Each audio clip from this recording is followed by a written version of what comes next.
नमस्कार, स्वागत है आपका वन भारत टीवी पर। यहाँ आपको मिलेगी देश दुनिया की हर छोटी बड़ी खबर, राजनीतिक हो या फैक्ट हो या हो टेक्नोलॉजी, सब कुछ एक ही जगह पर सच के साथ। मैं हूँ आपके साथ शालिनी। आइए बढ़ते हैं आज की खबरों की ओर।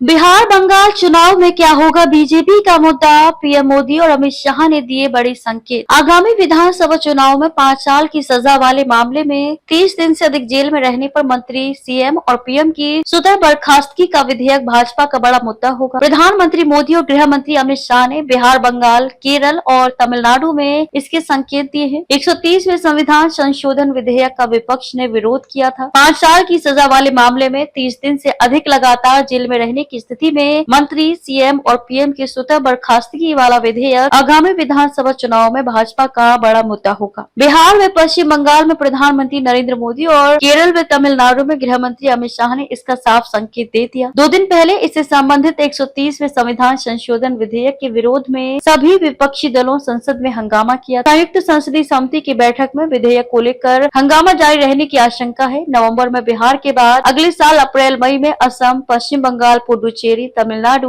और केरल में विधानसभा का चुनाव है। भाजपा पहले से पश्चिम बंगाल, तमिलनाडु और केरल में भ्रष्टाचार का मुद्दा उठाती रही है। अब 130वां संविधान संशोधन विधेयक के सहारे इसे नई धार देने की कोशिश होगी। प्रधानमंत्री मोदी ने लालू यादव के लालटेन युग में भ्रष्टाचार और कानून व्यवस्था का मुद्दा उठाया, तो अमित शाह ने केरल में विजयन सरकार और तमिलनाडु में स्टालिन सरकार के दौरान भ्रष्टाचार के मामले गिनाए। पिछले कुछ सालों में पश्चिम बंगाल में भ्रष्टाचार के आरोप में कई मंत्रियों को जेल जाना पड़ा है। भ्रष्टाचार के आरोप में घिरे सेंथिल बालाजी को मंत्री बनाने को लेकर सुप्रीम कोर्ट तमिलनाडु सरकार को फटकार भी लगा चुका है। सरकार ने शीतकालीन सत्र के दौरान इस विधेयक को पास कराने के संकेत दिए हैं। उसके 4 महीने बाद ही तमिलनाडु, पश्चिम बंगाल और केरल में विधानसभा का चुनाव होना है। भाजपा नेताओं का मानना है कि विपक्ष इस विधेयक का जितना विरोध करेगा, भाजपा को उतना ही फायदा होगा। दरअसल कैबिनेट की बैठक में विधेयक पर चर्चा के दौरान ही प्रधानमंत्री मोदी ने इसके बड़ा राजनीतिक मुद्दा बनने का आकलन कर लिया था। यही कारण है कि उन्होंने विधेयक में 30 दिन जेल में रहने की स्थिति में प्रधानमंत्री का भी पद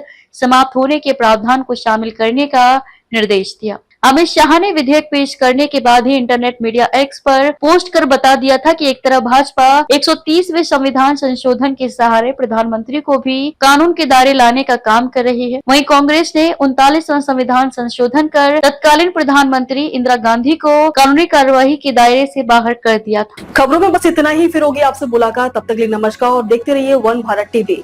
ऐसे ही लेटेस्ट अपडेट पाने के लिए हमारे चैनल को सब्सक्राइब करें और लेटेस्ट नोटिफिकेशन पाने के लिए बेल आइकन दबाना ना भूलें। यदि आप फेसबुक, इंस्टाग्राम, ट्विटर, यूट्यूब के माध्यम से हमें देख रहे हैं तो हमारे पेज को फॉलो जरूर करें। धन्यवाद।